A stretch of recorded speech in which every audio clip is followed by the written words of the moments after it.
Hello everyone, welcome to my channel Ishq Barse. और आप सुन रहे हैं अरेंज मैरिज एक नई शुरुआत। तो चलिए स्टोरी को स्टार्ट करते हैं पार्ट 17 के साथ। सिंघानिया मेंशन से कपूर्स फैमिली वहां से निकल चुकी थी। सबके चेहरे पर स्माइल और सिया के बारे में जानकर कहीं न कहीं दुख, दर्द, तकलीफ और खुशी सभी के चेहरे पर नजर आ रही थी। सिया ने अपने जीवन में कहीं न कहीं शायद पहली बार इतना कष्ट झेला होगा। खैर, वो कहते हैं ना, अंत भला तो सब भला। अंत ऊपर वाले ने काफी अच्छा किया था, इन सबको एक साथ एक बार फिर से जोड़कर। खैर, सभी जो है लगभग 1 घंटे बाद कपूर मेंशन लौट आते हैं। कपूर मेंशन लौटने के बाद देखते हैं कि सिया अभी के पास ही थी और अभी काफी गहरी नींद में थी। काफी गहरी नींद में डॉक्टर के जाने के बाद अभी तक उठी नहीं थी। प्रिया की मम्मी उनके पास जाती है और कहती है, सिया, माँ आप आ गए? हाँ बेटा, हम आ गए। कैसा रहा सब? सब ठीक है बेटा। अनिका बहुत खूबसूरत है और हमारे परिवार के लिए एकदम परफेक्ट। ये सुनते ही सिया के चेहरे पर स्माइल आ जाती है और कहती है, माँ मुझे पता है अनिका इस घर में इस घर को काफ़ी अच्छे से संभाल सकती है। वो सारी क्वालिटीज़ हैं जो कपूर फैमिली को चाहिए। हाँ बेटा, मैंने भी देखा। खैर, और अभी उठी नहीं अभी तक? सिया नामे सिर लाती है। मैंने कोशिश तो की, लेकिन ये काफ़ी गहरी नींद में जा चुकी है, समझ में नहीं आ रही है। मैंने डॉक्टर से भी बात की तो उन्होंने कहा कि कुछ समय बाद वो उठ जाएंगी। उनके मसाज के द्वारा उन्होंने एक नस दबाया था जिससे ये गहरी नींद में चली जाए और इसका दिमाग जो है शांत हो। और जब सिया ये बोलती है ना, तब प्रिया और बाकी के लोग उसको देखने लगते हैं। क्या? हाँ, उन्होंने तो ऐसा ही बोला। ओह, बाकी सब ठीक तो है? हाँ, सब ठीक है। ठीक है, आप लोगों ने कुछ खाया? तो वो लोग कहते हैं कि हाँ, वहाँ से हम लोग लंच करके आए हैं। तुमने खा लिया? जी, मैंने खा लिया। ओके। अवनी अपने ऑफिस जा चुकी थी। इसी तरह से जो है थोड़े वक्त निकलते हैं। सिया जो है अपनी वाइफ होने की जिम्मेदारी साथ साथ घर की बहू होने की जिम्मेदारी बहुत अच्छे से निभा रही थी। उसके सिर पे लगे चोट भी धीरे धीरे करके भर चुके थे। टाइम से अभी को दवा देना, उसकी मालिश करना, उसको लिप लगाना, उसका ध्यान रखना, धीरे धीरे ये सारी चीज़ें हो रही थी काफ़ी अच्छे से। और अभी के ऊपर इन सारी चीज़ों का असर साफ नज़र आ रहा था। पैनिक अटैक्स वगैरह जो भी आते थे वो सिया के आने के बाद तो लगभग ख़त्म ही हो गए थे। लेकिन हाँ, उसकी दिमागी हालत जो थी धीरे धीरे सुधरना स्टार्ट हो चुकी थी। प्रिया उसको रोज़ सुबह में लेकर घुमाने के लिए लेकर जाती थी। एक्सरसाइज वगैरह पैरों का करवाना, थोड़ी बहुत कंपनी से रिलेटेड चीज़ें उसके सामने रखना, कोई फाइल वगैरह पे काम करना, किसी प्रोजेक्ट से रिलेटेड चीज़ों के बारे में बातें करना। कहीं न कहीं अभी उन सारी चीज़ों पर रिएक्ट कर रही थी, उसके बारे में एडवाइस भी दे रही थी। कुछ-कुछ चीज़ों में वो अटक रही थी, जैसे मानो उसको समझ में नहीं आ रही हो, और कुछ-कुछ चीज़ें ऐसे बोल रही थी जैसे कितनी प्रोफेशनल हो इन सब मामलों में। ये काफ़ी अच्छी साइन थी रिकवरी में, बहुत ही अच्छी। ये देखकर सबके चेहरे पर उम्मीद की किरणें साफ नज़र आ रही थी। हाँ, अभी लौट रही है। इसी तरह 2 दिन और निकल जाते हैं और ये फाइनली तीसरा दिन भी आ जाता है, जो कि आज धनतेरस होता है। घर में बहुत ही तैयारियां धूमधाम से चल रही थी। घर को काफ़ी अच्छे से सजाई जा रही थी क्योंकि घर की बहू के साथ साथ लक्ष्मी का आगमन भी होने वाला था। धनतेरस होने की वजह से लोगों को धनतेरस के दिन जो भी चीज़ें खरीदारी की जाती है उन सब की भी तैयारियां चल रही थी। प्रिया ने ऑलरेडी ऑर्डर कर दिया था कई सारे मॉल से। और ये ज्वेलरीज जो शॉप होती हैं बड़ी बड़ी, वो वहाँ से एक से बढ़कर एक लोग ज्वेलरीज से रिलेटेड सारी चीज़ें लेकर आ रहे थे। हॉल तो पूरा भरा हुआ था। एक साइड में ज्वेलरी वगैरह जो होती हैं वो सारी चीज़ें और बाकी की चीज़ें, क्योंकि इन्हें तो शॉपिंग के लिए जाने की ज़रूरत नहीं थी। इनकी तो एक कॉल ही काफ़ी थी पूरे शहर को अपने घर में बुलाने के लिए, इतना सोचनी नहीं पड़ती थी। लेकिन हाँ, सबके लिए नहीं, ओनली उन लोगों के लिए जिस पर इन्हें भरोसा हो, बस। पूरा हॉल भरा हुआ था। प्रिया की मम्मी सिया को एक सर्वेंट को भेजकर सिया को बुलवाती है। सिया आती है, वहाँ पे बैठती है और कहती है, क्या हुआ माँ? बेटा देखो, तुम्हें जो चाहिए होगी तुम देख लो। माँ, इसकी क्या ज़रूरत है? प्रिया की मम्मी कहती है, बेटा आज धनतेरस है और धनतेरस के दिन ये सारी चीज़ें लेनी पड़ती है, शुभ मानी जाती है। और तुम कपूर खानदान की बड़ी बहू के साथ साथ इस घर की मेन सदस्य भी हो, और तुम्हें भी अच्छे से पता है कपूर सिर्फ कपूर खानदान की हर एक चीज़ की जिम्मेदारी तुम्हारे ऊपर ही है। उसको आगे किस तरह से लेकर जानी है वो तुम्हें ही तय करनी है। सिया कहीं ना कहीं ये बात समझती थी, कहीं ना कहीं समझने वाली बात भी थी। आखिर कपूर खानदान में बचा ही कौन था? अभी और अवनी और उनसे जुड़े लोग, और उस चीज़ को आगे बढ़ाना सिया की जिम्मेदारी थी। तो जाहिर सी बात है वो पूछती है, ठीक है माँ मैं देखती हूँ, और पहले आप ये बताइए कि दिवाली और ये धनतेरस यहाँ पे कैसे मनाई जाती है? आपको तो पता होगा ना, इनके माता पिता जब थे और ये दादी माँ थी तो प्रिया की मम्मी सारी बातें बताती हैं कि दिवाली के दिन क्या क्या की जाती है, धनतेरस के दिन क्या क्या ली जाती है, वो सारी बातें बताती हैं। उसी हिसाब से सिया जो है लक्ष्मी और गणेश जी की मूर्ति जो कि सोने की बनी हुई थी लेकर आए थे ज्वेलरी शॉप वाले, तो वो लेती है। बहुत ही प्यार से, बहुत खूबसूरत लग रहे थे उन्हें, अपने हाथों में लेती है, अपने माथे से लगाती है और साइड में रखते हुए कहती है, ठीक है माँ मैंने ले लिया। और रही बात गहने की, लक्ष्मी हाँ हाँ दी, श्रुति और रूही हाँ चलो आ जाओ सामने आओ, और अपने लिए जो भी चीज़ें चाहिए देख लो, अपने पसंद से ले लो। पर्दी परवर कुछ नहीं, चलो देखो। तो वहाँ पे हर एक तरह की चीज़ें थी, जैसे सोने की, चांदी की और हीरे की, मतलब जो भी ज्वेलरी की जी भी चीज़ होती है, जेड वगैरह हर एक चीज़ थी, अपने पसंद से लेनी थी। लेकिन शुभ मानी जाती है सोने की चीज़ें, चांदी की, ये तांबे, और भी बहुत कुछ होती है यार। मुझे इन सारी चीज़ों का नॉलेज उतना नहीं है, बट जितना है उतना है उसी हिसाब से। सिया ने सबको तो बोल दिया था कि अपने अपनी पसंद से चीज़ें ले लो, लेकिन फिर भी सिया उन सारी चीज़ों पे एक बार गौर करती है। गौर करने के बाद तभी उसकी ध्यान जाती है कि इसमें सुहाग की निशानी लेनी बहुत ज़रूरी है। तो एक क्या करती है ना, वहाँ पर छोटे छोटे पेंडेंट रखे हुए थे और नथ, मांग टीके और हाथों में चूड़ा, सोने की जो बाला वगैरह होती है वो रखी हुई थी। उन सारी चीज़ों को देखती है, उसके चेहरे पर स्माइल आ जाती है। वो एक स्टाफ से कहती है कि ज़रा इसे दिखाइए। वो स्टाफ उसे उठाता है और सिया की तरफ बढ़ा देता है। सिया उन सबको देखते हुए कहती है, इट्स अ परफेक्ट, ये काम कीजिए, इस पेंडेंट में से 7 7 पेंडेंट अलग अलग डिज़ाइन में निकाल दीजिए, और साथ में 7 नथ, और ये बाला का जो सेट है ना चूड़िए का, इसमें अलग अलग डिज़ाइन में हो तो 6 निकाल दीजिए। ओके, उसके बाद ये वाली ज़रा देखो, वो रिंग थी, वो उसे मंगाती है और देखती है, उसमें बहुत ही खूबसूरत सी डिज़ाइन बनाई हुई थी। वो रिंग लेती है और कहती है, हाँ ये ठीक है, एक काम कीजिए, इनमें से लगभग 2 3 3 3 डिज़ाइन बना दीजिए। हाँ 3 डिज़ाइन।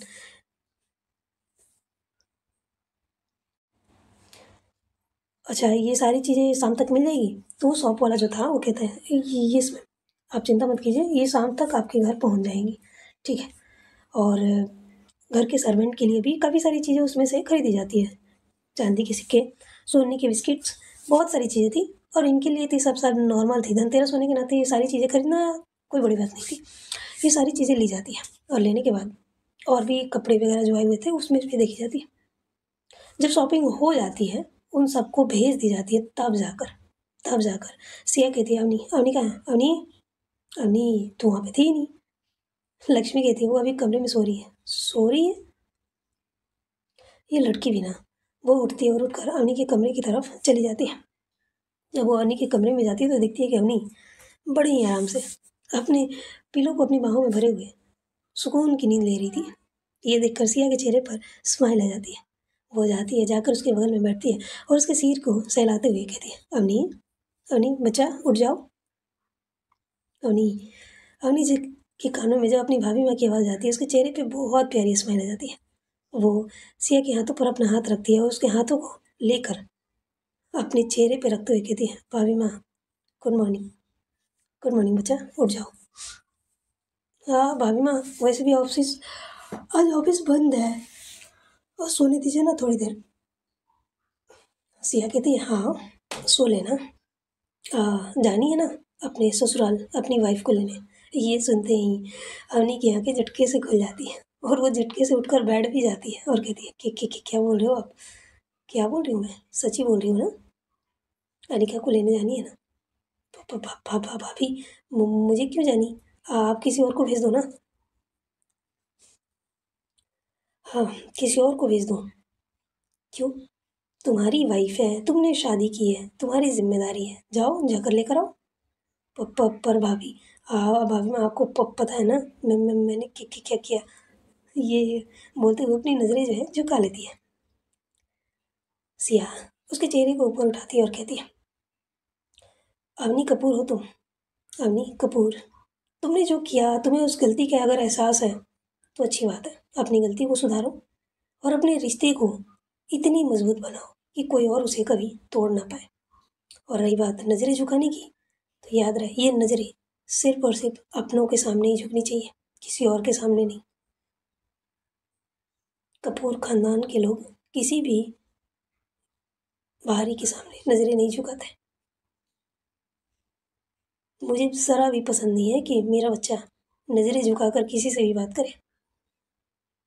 अपनी अपनी भाभी माँ की बातें सुनती है और उनको गले लगाते हुए कहती है, भाभी माँ, ये नज़रें सिर्फ आपके सामने ही झुकती है और दीदू के सामने। मैंने आज तक कभी भी किसी को अपने आगे सिर उठाकर खड़े होते हुए नहीं देखा है, आपको भी पता है। और ना ही मैंने कभी किसी के सामने सर झुकाया है। वेरी गुड, मेरा बच्चा बहुत समझदार है। हाँ, ना समझ भी है, दोनों का मिक्सअप। ये बोलकर वो हंसने लगती है। अनी अनी जो है बड़े ही सुकून के साथ अपनी भाभी माँ के गले लगी हुई थी और सिया भी उसको अपने सीने से लगा रखी थी और बड़े ही प्यार से समझाते हुए कहती है, अनी,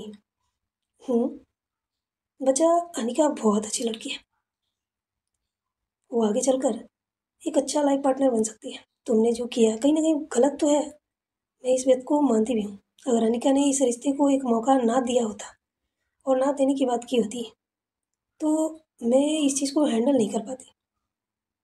शादी जीवन में एक बार ही होती है, तुमने जो किया बहुत गलत किया, लेकिन मैं चाहती हूँ कि इस रिश्ते को इतना मजबूत बनाओ अपने प्यार से, अपनी मेहनत से।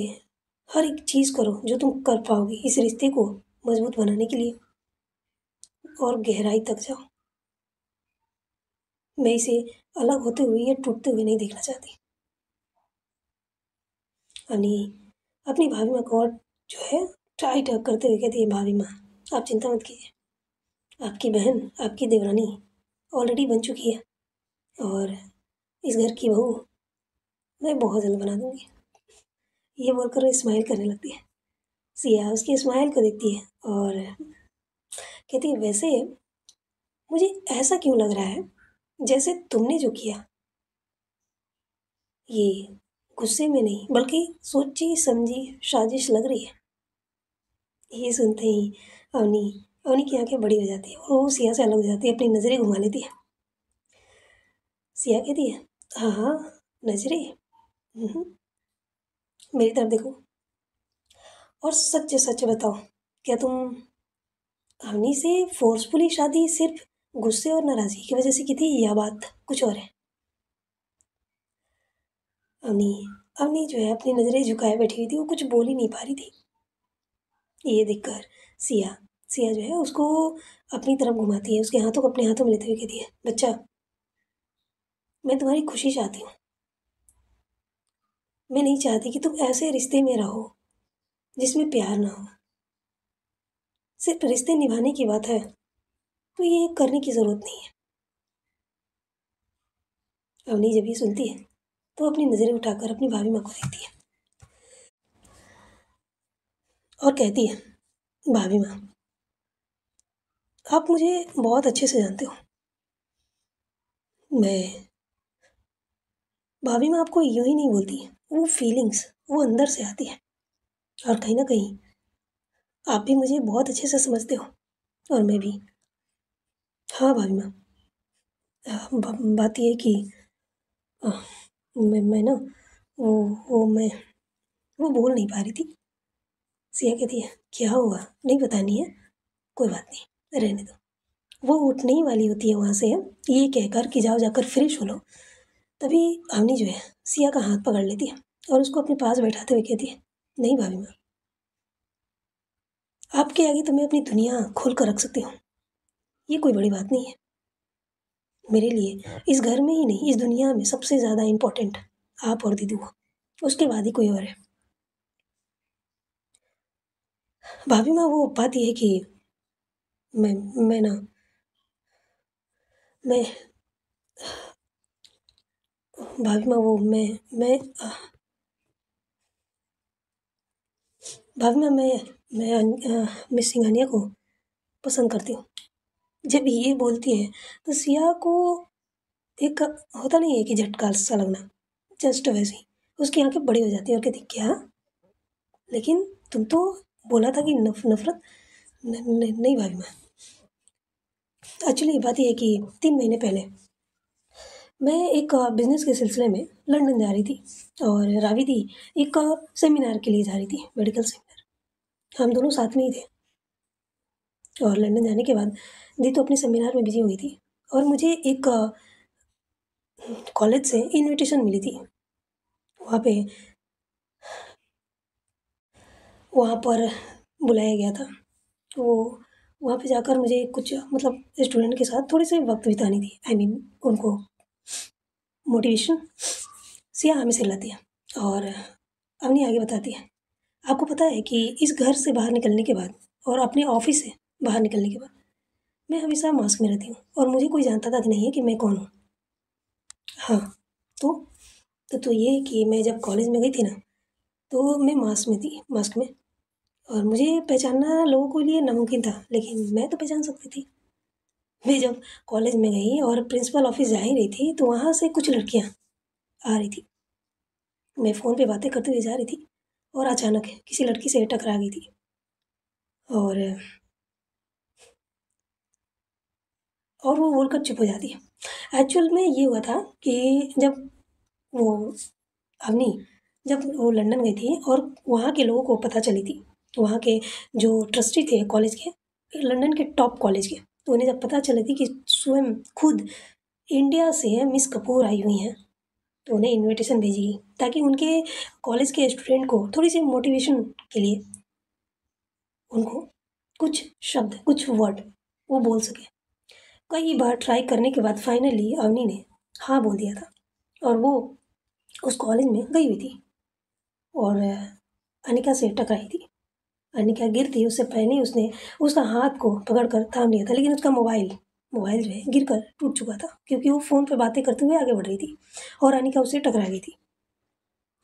लेकिन उसका ध्यान मोबाइल पर नहीं था, उसका ध्यान तो बस अनिका के चेहरे पर टिक सा गया था। उस वक्त अवनी मास्क में थी, लेकिन अनिका तो नहीं थी। उसकी आंखें, उसके बाल, उसका चेहरा बेहद खूबसूरत थी अनिका, बेहद ही ज़्यादा। और अवनी उसके चेहरे में जैसे मानो खो सी गई थी। तभी अनिका के जो दोस्त थे उनकी आवाज़ आती है, I am sorry sorry Anika, तो तुम ठीक हो? जैसे ही अवनी के कानों में अनिका के नाम जाती है ना, तो कहीं ना कहीं उसकी आंखों में चमक और चेहरे पर स्माइल, हालांकि वो दिखेगा नहीं क्योंकि वो मास्क पहनी थी, आ जाती है। अनिका अपने होश में आती है, देखती है कि वो गिरी नहीं, बच गई है, तो सामने वाले को थैंक यू बोलती है और सॉरी भी, क्योंकि उसका मोबाइल जो है टूट गया था। वो झुकती है, झुक कर उस मोबाइल को उठाती है और कहती है आई एम सॉरी, मेरी वजह से आपका फ़ोन, आप अगर आप बोलो तो मैं आपके लिए न्यू फ़ोन, ये मैं इसके पैसे दे सकती हूँ, डोंट वरी। तभी अवनी के पीछे से उसकी सेक्रेटरी जिया की आवाज़ आती है, इसकी कोई ज़रूरत नहीं है मिस, आप जा सकती हैं। ये बोलकर अवनी जो है ये बोलकर जिया उन लोगों को वहाँ से भेज देती है और अवनी वहाँ से निकल जाती है। लेकिन जाते जाते भी एक बार नज़रें थोड़ी सी तिरछी कर कर अनिका की तरफ ज़रूर देखती है और अनिका पीछे पलट कर अवनी को देखती है। हालांकि अनिका के लिए ये कोई बड़ी बात नहीं थी, उसके लिए तो एक अनजान शख्स थी, मिली और चली गई, टकराई बस। लेकिन अवनी के दिल में जैसे मानो उसका चेहरा बस चुका था। अवनी ने जिया को इशारा किया, जिया समझ जाती है कि उसके बारे में पता लगानी है पूरी डिटेल्स। 2 घंटे के अंदर अनिका के बारे में अवनी को पता चल चुकी थी, लेकिन अपना काम खत्म होने के बाद वो वहाँ से निकल चुकी थी, इंडिया चली आई थी, अपनी चीज़ों में बिजी हो चुकी थी। और अनिका का ख्याल भी उसके दिमाग से निकल गया था, क्योंकि हमेशा अवनी चिड़चिड़ी सी रहती, अपनी चीज़ों में इतनी व्यस्त रहती, हमेशा गुस्सा करना, ऑफिस में कुछ भी प्रॉब्लम हो, कोई भी स्टाफ से गलती हो, उसको तुरंत फायर कर देना, उसको सज़ा देना, उस पर गुस्सा करना, चिल्लाना, यही सारी चीज़ें उसकी चल रही थी। और ये अनिका वाली चैप्टर जो थी उसके दिमाग से निकल चुकी थी। लेकिन 3 महीने बाद फाइनली उस बार में वो अनिका से एक बार फिर से टकराई और वो थप्पड़ जैसे मानो अवनी को एक मौका मिल जाता है उसे अपने पास रखने की, और उस मौके का बखूबी उसने फ़ायदा उठाया। हाँ, वो बात अलग है कि उसके चक्कर में वो अपनी भाभी माँ से मिल गई। ये सारी बातें अवनी जो है सिया को बताती है, और सिया जब ये सुनती है तो अपना अवनी को देखने लगती है। मतलब इतनी सारी प्लानिंग प्लॉटिंग, गजब। वो कहती है तुमने जो किया वो तरीका बहुत गलत था। तुम चाहती तो उसके दिल में जगह बना सकती थी, ट्राई कर सकती थी। खैर, अब जो हुआ सो हुआ, लेकिन आगे से कोई गलती नहीं होनी चाहिए। और तुमने जो मुझे बताया ना, अभी फ़िलहाल उसे मत बताना। उसके दिल में जगह बनाओ, वक्त लो, ठीक है? हाँ हाँ भावना, आप चिंता मत कीजिए, मैं उसे खुद से दूर नहीं जाने दूंगी। मैंने शादी की थी गुस्से की आड़ में, लेकिन मैं उसको अपने पास रखने के लिए, ना कि छोड़ने के लिए। ये बोलकर अवनी के चेहरे पर बहुत प्यारी स्माइल आ जाती है, और सिया उसकी स्माइल को देखते हुए उसका भलाइयाँ लेते हुए कहती है, हाय, मेरे बच्चे की नज़र ना लगे, ये स्माइल, ये क्यूटनेस इसी तरह बरकरार कर रखना। अनिका जब ये देखेगी ना, तो कहीं ना कहीं उसके दिल में भी तुम्हारे लिए जगह बनना स्टार्ट हो जाएगी। मेरे बच्चे की स्माइल इतनी प्यारी है। ये बोलकर वो हंसने लगती है। अम्मी अपनी भाभी माँ को देखती है और कहती है, सब आपकी वजह से है भाभी माँ, अगर आप नहीं आई होती तो। वो कुछ नहीं कहती। सिया कहती है, मुझे तो आनी थी, कैसे नहीं आती। खैर छोड़ो, जाओ जाकर फ्रेश हो लो, अच्छे से रेडी वगैरह हो लो, ठीक है? जानी है ना? जी जानी है। गुड, जाओ। ये बोलकर सिया जो है उसके कबर्ड के पास जाती है, उसके कपड़ों को देखने लगती है। उसमें only T shirt, pant, shirt, three piece suit यही सब भरी हुई थी। ये देखती है और कहती है, आह, तो तुमने यही सारी चीज़ें पहनना स्टार्ट कर दी है, लड़कियों वाले कपड़े नहीं पहनती? अनी कहती है, भाभी माँ, हाँ आदत सी हो गई है, अब मुझे वो कपड़े अच्छे नहीं लगते। अच्छा, अगर मैं कहूँ तो? ये सुनकर अवनी थोड़ी सी चुप हो जाती है और सिया को देखने लगती है। सिया के चेहरे पे जैसे नोटी स्माइल थी, जैसे बोल रही, बोलो भाभी माँ, ये भी कोई कहने की बात है? अरे आप बोलो तो मैं जो कहोगे, जैसे कहोगे मैं वो पहन लूँगी। ये बोलकर वो सिया के पास जाकर खड़ी हो जाती है। सिया उसके कबर्ड को बड़े ही गौर से देखने के बाद उन सिया उस कबर्ड को बहुत ही गौर से देखने के बाद उसमें से एक हल्की नेवी ब्लू कलर में सूट निकालती है, और निकाल कर अवनी की तरफ बढ़ाते हुए कहती है, हाँ ये पहनो आज। ठीक है भाभी माँ, जैसी आपकी मर्जी। अवनी उसे ले लेती है और अपनी भाभी माँ को हक करते हुए कहती है, बस आप चलो, मैं यूँ आई। सिया उसको वॉशरूम में जाते हुए देखते हुए कहती है, पागल है, अभी भी बच्ची है, बस थोड़े हाइट बढ़ गए हैं। ये बोलकर वो कमरे से निकल गई है। सिया कमरे से बाहर निकल जाती है। वो पहले तो नीचे जाती है, देखती है कि वहाँ पे सारी लंच की सारी तैयारियाँ हो चुकी थी, क्योंकि लगभग 1 बज चुके थे और लंच का टाइम भी हो ही चुका था। तो सर्वेंट से कहती है कि आप लोग डाइनिंग टेबल पर लंच जो है लगाइए, हम अभी आते हैं। ये बोलकर वो अपने कमरे की तरफ चली जाती है। जब वो कमरे में जाती है तो देखती है कि अभी जो है उठ चुकी थी और इधर उधर देख रही थी। उसकी आंखों में कुछ तो थी जो सिया ध्यान नहीं दे पाती। सिया जब देखती है कि अभी उठ गई है, वो उसके पास जाती है और कहती है, आप उठ गए? और जैसे ही सिया की आवाज़ अभी के कानों में पड़ती है, जैसे मानो उसको एक झटका सी लगती है। वो अपनी नज़रें धीरे धीरे उठाकर सिया को देखती है, और सिया को देखते ही ना जाने वो उसे क्या होती है, वो तुरंत सिया का हाथ पकड़ती है और अपने करीब खींच लेती है और कस कर अपनी बाहों में भर लेती है। सिया जब ये हरकत देखती है, कहती है, अरे क्या हुआ आपको? अभी कुछ नहीं कहती, बस उसको अपनी बाहों में इतने जोर से, इतने कस कर जकड़ रखी थी कि अब सिया को थोड़ी सी सांस लेने में प्रॉब्लम हो रही थी, लेकिन फिर भी वो अभी को हटाती नहीं, बस उसके पीठ पर हाथ रखते हुए हल्के हल्के सहलाते हुए कहती है, क्या हो गया, आप ठीक तो हो? अभी फिर भी कुछ नहीं कहती, अपनी आंखें बंद की हुई थी। उसकी आंखों से साइड से आंसू निकल रहे थे।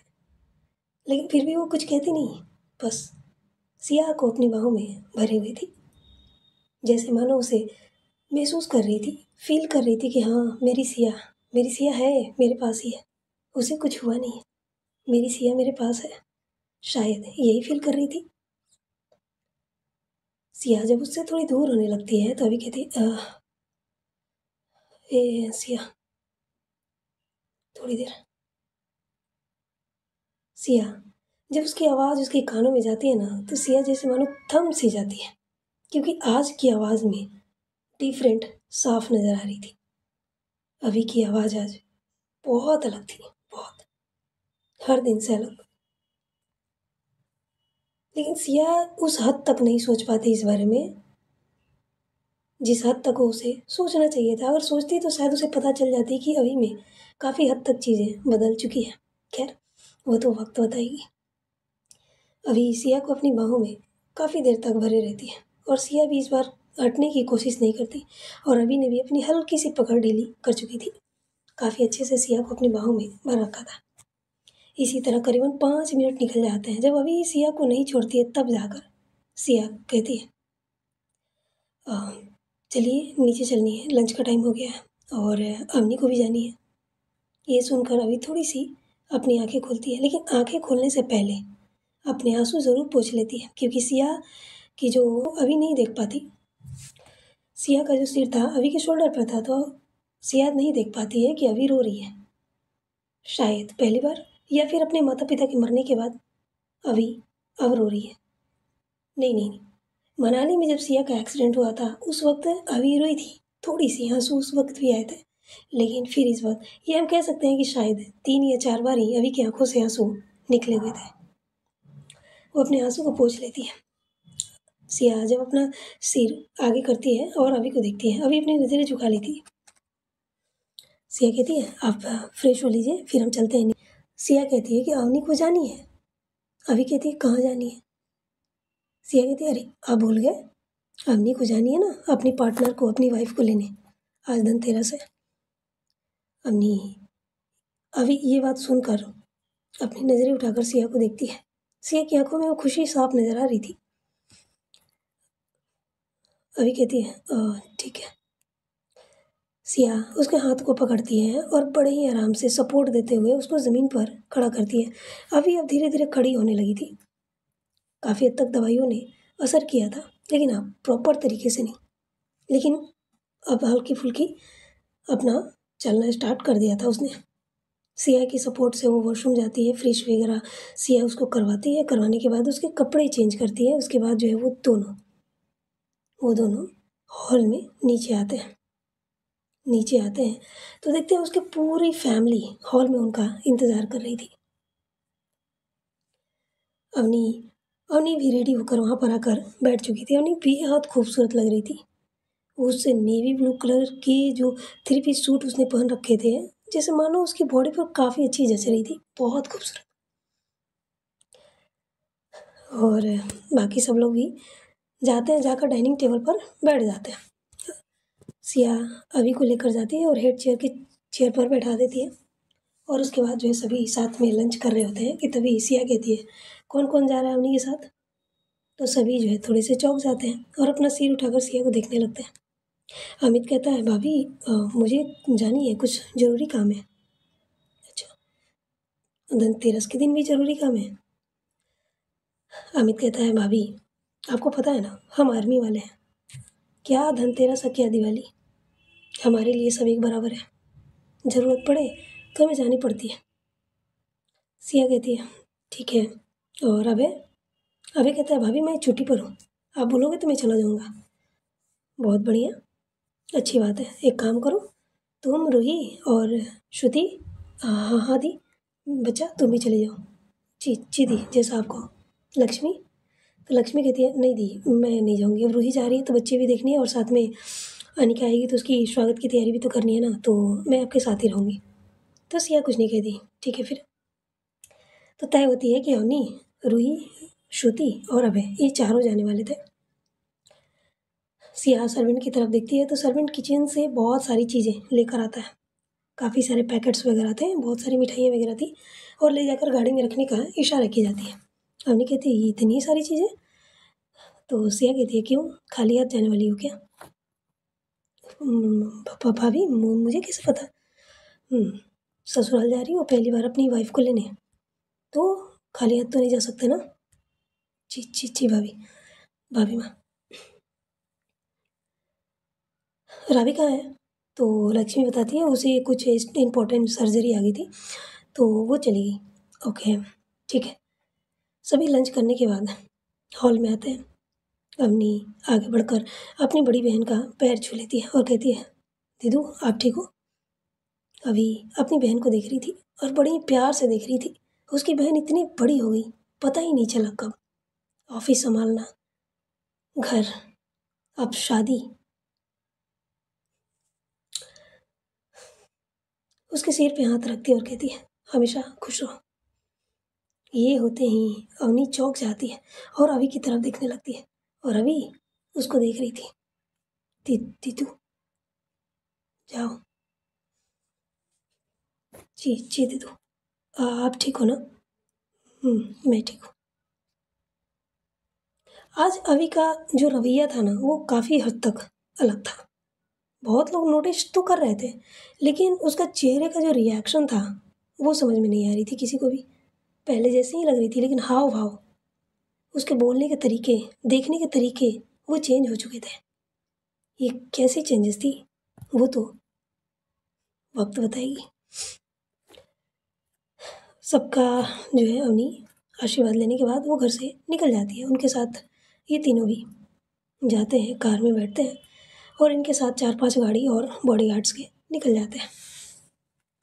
वहीं घर में काफ़ी ज़ोरों शोरों से तैयारियां स्टार्ट हो चुकी थी। आखिर इस घर की, इस खानदान की छोटी बहू जो आने वाली थी, कपूर खानदान की, काफ़ी अच्छे से सारी तैयारियां हो रही थी। वहाँ पीरी प्रिया की मम्मी मंदिर में बैठकर पूजा की थाल सजा रही थी। सिया सर्वेंट से कहती है कि आलती की थाल तैयार रखना और एक कलश वगैरह, चावल जो रखी जाती है वो सारी चीज़ें तैयार रखने के लिए वो बोल देती है। सर्वेंट हाँ में सिर लाता है और अपने काम पर लग जाते हैं। काफ़ी अच्छे से मेंशन को पूरी अच्छे से सजाई जा रही थी और उसकी स्पीड बढ़ जाती है। पहले से ही तैयारी चल रही थी लेकिन जब अवनी घर से निकल गई ना तो और भी ज़्यादा तेज़ी से काम होना स्टार्ट हो चुकी थी ताकि उनके आने से पहले ये सारी चीज़ें फिनिश कर दी जाए। घर से बाहर भी, मेंशन से बाहर भी काफ़ी अच्छे से सब चीज़ की जा रही थी। उनका साथ बॉडीगार्ड भी दे रहे थे। सभी बहुत खुश थे, बहुत।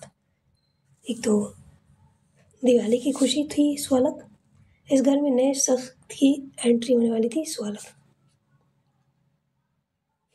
सभी अपने कामों में लगे हुए थे। वहीं अवनी अवनी जो है गाड़ी में बैठी हुई थी।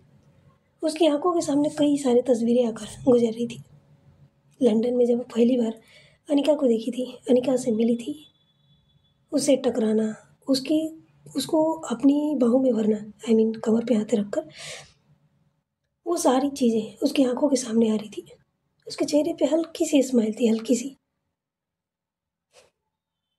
फिर वो थप्पड़, जब वो थप्पड़ वाली सीन उसको याद आती है ना तो कहीं ना कहीं उसके चेहरे का रिएक्शन चेंज हो जाता है और वो मनी मन खुद से कहती है ये सही नहीं किया था, थप्पड़ मार दिया मुझे। खैर, तुम्हारी यही गलती तुम्हें मेरी लाइफ में हमेशा हमेशा के लिए बांध दिया है, तुम्हें मुझसे जोड़ दिया है। मैं तो चाहती थी बहुत कुछ करना लेकिन जब मुझे पता चला कि आप सब, तुम सब मेरी भाभी माँ के रक्षक हो तो जाहिर सी बात है मैं ऐसा वैसा कुछ नहीं करने वाली। हाँ लेकिन मैं तुम्हें छोड़ने वाली भी नहीं हूँ, तुम्हें अब जिंदगी भर मेरे साथ ही रहनी है। ये बोलते वक्त उसके चेहरे पर स्माइल आ जाती। कपूर फैमिली में तो जोरों शोरों से स्वागत की तैयारियां होना स्टार्ट हो चुकी थी। वहीं दूसरी तरफ सिंघानिया मेंशन में भी काफ़ी अच्छे से तैयारियां चल रही थी, बहुत अच्छे से। पहले तो दिवाली की खुशी और दूसरी ये शादी, और कहीं ना कहीं गम भी था क्योंकि उनकी बेटी अब उनके पास नहीं रहेगी। वो किसी और के घर की बहू बन चुकी है। एक अनचाही शादी जो ना चाहते हुए भी वो मजबूर हो चुकी है उसे निभाने के लिए। भले ही अपनी बहन के प्यार के लिए या कुछ और। अनिका अनिका जो है अपने कमरे में बैठी हुई थी, अपनी माँ से बातें कर रही थी और कह रही थी, मम्मी मम्मी आप क्यों मान गए? मुझे ये समझ में नहीं आ रही है। मेरा तो समझ में आ रहा है कि मैंने दीदी के लिए मैंने ये सारी चीज़ें की, ठीक है, लेकिन आप लोग क्यों मान गए? आपको नहीं लगता कि एक लड़की से मेरी शादी हुई है? आपको कुछ करनी चाहिए थी ना? बस टाइम निकालने के लिए टाइम पास चल रही थी माँ बेटी का। अनिका अनिका जो है कब से बैठी हुई थी, उसको समझ में नहीं आ रही थी वो क्या करे ना करे। अपनी माँ को देखती है तो बस उनसे सवाल जवाब करने लगती है।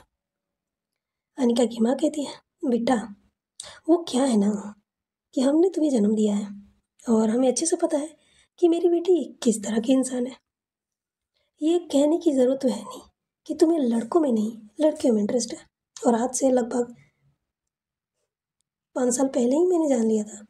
ये सुनती है ना अनिका तो चौंक जाती है और कहती है, मम्मी आपको कैसे पता चला? बेटा आप शायद भूल रहे हो, मैं तुम्हारी माँ हूँ, ठीक है। तुम्हारा खिंचाव किस तरफ है ये मुझे अच्छे से पता है। हमने कितने सारे डेट अरेंज किए, कितने सारे लड़कों से मिलवाए, तुम्हारे पापा के दोस्त लड़के भी आए, उनके दोस्त के बेटे भी आए। तुमसे बात करने की कोशिश करना, तुम्हें उनसे दूर जाना, गलती से किसी लड़के का हाथ टच हो जाए तो उसको इस तरह से रगड़ना जैसे मानो कितनी गंदी चीज़ें छू ली है। और सेम लड़कियों के साथ तुम अच्छा से बिहेव करती हो, दोस्तों के साथ दोस्तों की तरह रहना, किसी अनजान लड़की को गौर से देखना, ये सारी चीज़ें हमने कई बार नोटिस किया है बेटा। इसीलिए ज़्यादा चौंकने की ज़रूरत नहीं है। मुझे अच्छे से पता था कि मेरी बेटी का इंटरेस्ट जो है गर्ल्स गर्ल्स में है। ये सुनते ही अनिका जो है अपना सिर झुका लेती है और कहती है, मम्मी क्या बोल रहे हो आप? अनिका की माँ मुस्कुराते हुए कहती है, क्या हुआ, सिर झुकाने की ज़रूरत नहीं है, ये गलत थोड़ी है, अपनी अपनी पसंद है। तुम्हें लड़कों में इंटरेस्ट नहीं है, कोई बात नहीं। और वैसे भी इतनी टेंशन क्यों लेना? फाइनली तुम्हारा जिस चीज़ में इंटरेस्ट था वही तुम्हारी लाइफ में है, हाँ गलत तरीके से, लेकिन अब क्या कर सकते हैं। अनिका उनकी बातें सुनती है, तभी उसकी आंखों के सामने अवनी का चेहरा आकर चला जाता है। उसका वो गुस्से वाला रूप, उसका वो बच्चों वाला रूप जब सिया को पकड़ के रो रही थी, वो सारी बातें वो सारी चीज़ें उसकी आंखों के सामने आकर निकल जाती है और उसके चेहरे पर हल्की सी स्माइल आ जाती है, हल्की सी, ज़्यादा नहीं बस थोड़ी सी। जब उसकी माँ देखती है कि अनिका हंस रही है तो कहती, क्या हुआ, हंसना ही है तो खुलकर हंसो ना, ऐसे कैसे? अनिका जो है हंसते हुए कहती है, मम्मी मुझे हंसी तो आ रही है लेकिन अवनी कपूर पर। आपको पता है जब मैं बाहर में मिली थी तो ऐसा लगा था जैसे मानो इससे ज़्यादा खतरनाक इंसान मैंने आज तक नहीं देखा है। जब मैं ऑफिस में मिली तो उस पर मानो इतने बड़े बदतमीज इंसान मैंने आज तक नहीं देखा है, जिस तरह से उसने मुझे टच करने की कोशिश की थी। और जब मैं शादी के बाद उस हॉल में दीदी के साथ में उस लड़की को देखा ना, मम्मी मैं क्या बोलूँ, मतलब एक बच्चे की तरह, इतना मुझे ऐसा फील हुआ जैसे ये बड़े होने के बाद भी अपनी माँ का बच्चा है, इतना मासूम और इतना सच्चा। मतलब एक इंसान के कितने रूप हो सकते हैं मम्मी? उसकी मम्मी उसको देखते हुए कहती है, बेटा समय है, समय, इंसान समय का कठपुतली होता है, वो समय उन्हें जिस तरह से नचाए बस वैसे ही। शायद सिया के जाने के बाद ये थोड़ी भटक गई थी और सिया के आने के बाद वो बचपना वो सारी चीज़ें इसकी वापस आ गई हैं, शायद यही कारण हो सकता है। अनिका कहती है, हाँ होने को तो कुछ भी हो सकता है लेकिन इतनी बदलाव, सच कह रही हूँ मम्मी, मैं जब सोचती हूँ ना तो मैं कंफ्यूज हो जाती हूँ कि ये अवनी कपूर का असली चेहरा है कौन, वो गुस्से वाला, बदतमीजी वाला या ये बच्चों वाला? हाँ, अनिका की मम्मी कहती है, बेटा ज़्यादा सोचने की ज़रूरत नहीं है, तुम्हें पसंद नहीं आए तो तुम वापस आ जाना। और मैं अभी भी कहती हूँ एक बार फिर से सोच लो, जाने की क्या ज़रूरत है? अनिका कहती है, बिल्कुल भी नहीं मम्मी, मैं जाऊँगी, मुझे दी के पास जानी है। चाहत सिंघानिया अपनी बेटी को देखती है और कहती है, हाँ तो फिर ठीक है, रेडी हो जाओ चलो। वहाँ पे बेड पर कई सारे थाल रखे हुए थे। ये वही थाल थे जब प्रिया और प्रिया की मम्मी लेकर आए थे शगुन के तौर पर, जिसमें लहंगे, साड़ियाँ, गहने, जूते, मतलब हर एक चीज़ थी। सुहाग की निशानी के तौर पे हर एक चीज़ जिसे पहनकर अनिका को उस घर में जानी थी।